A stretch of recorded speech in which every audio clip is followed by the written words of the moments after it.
सभी जानते हैं कि भक्ति प्राप्त करना बहुत ही कठिन होता है, लेकिन भक्ति करना बहुत आसान भी होता है।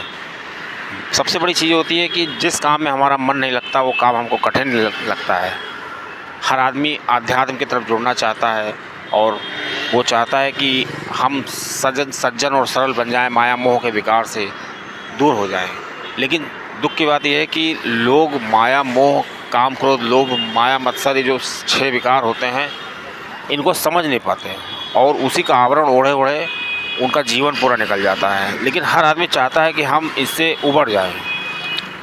तो होता ये है कि उसकी शुरुआत नहीं हो पाती, क्योंकि सबसे पहली चीज़ ये है कि बहुत लोगों को तो हाँ भगवान में विश्वास नहीं है और बहुत लोग विश्वास किसी तरह कर भी लेते हैं तो उनको शक बना रहता है। तो दोस्तों, कैसे इस शक को दूर करें? दो मेजर टिप्स सिग्नम चैनल में आपका स्वागत है। आपको जानकारी अच्छी लगे तो वीडियो को शेयर करिए और चैनल को जरूर सब्सक्राइब करिए। दोस्तों, भक्त के मार्ग पर चलने के लिए जैसे किसी भी जगह हम चलते हैं तो हमको एक कदम आगे बढ़ाना पड़ता है। तो हमको पहले एक काम करना है कि पहले हम श्री राम जी को मान लें। हमें भले ही लगे कि हम नहीं जानते हैं, और चक्कर है आदमी चाहता है कि हम पहले किसी चीज़ को जानें तब मानेंगे। और जाने का मतलब कोई अगर श्री राम जी का दर्शन करा दे तब वो मानने लगेगा व्यक्ति, लेकिन यहाँ पे ये बहुत कठिन है। पहले हम श्री राम जी को जानें, पहले हम उनको मान लें और धीरे धीरे क्या होगा, जब हम उनको मानने लगेंगे और श्री रामचरितमानस का पाठ करेंगे, उनके जो चरित्र होगा वो हमारे भीतर उतरने लगेगा। धीरे धीरे हम समस्त विकारों से दूर होते जाएंगे और इसका सबसे सरल माध्यम कलयुग में बताया गया है कि श्री रामचरितमानस का पाठ। श्री तुलसी बाबा श्री रामचरितमानस में लिखते हैं, स्वयं लिखते हैं कि मुझे तो काव्य का बिल्कुल ज्ञान ही नहीं था। हालांकि मेरे गुरु जी ने मुझे श्री रामचरितमानस या रामायण की कथा सुनाई, तो पहली बार तो मेरे वो कुछ समझ में नहीं आया। धीरे धीरे गुरु जी माने नहीं, उन्होंने कई बार हमको ये कथा सुनाई, क्योंकि पहले लिखने की प्रथा नहीं थी। जो रामायण की कथा है, जो कोई कथाएँ होती थी, वो एक गुरु से शिष्य की तरफ वो अपने आप से चलते चली आती थी।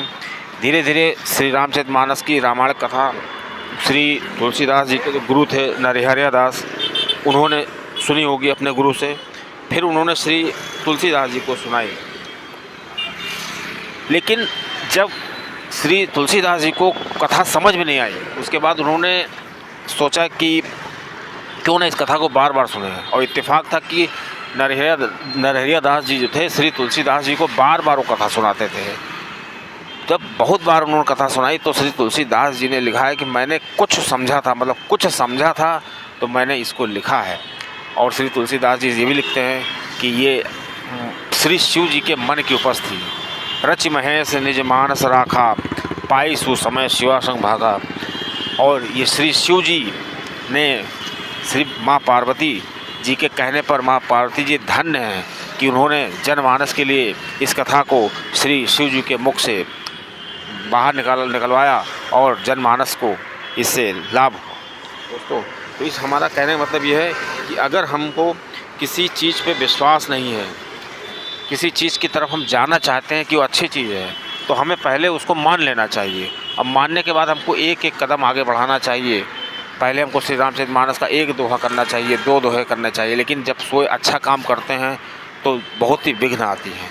उन विघ्नों को पार करते हुए जब हम आगे बढ़ते चले जाएंगे तो धीरे धीरे क्या होगा कि हमारे सबसे पहले जो शत्रु होते हैं, जो काम, क्रोध, लोभ, मोह, माया, विरूपी विकार, ये पूरी तरीके से तो नष्ट नहीं होंगे।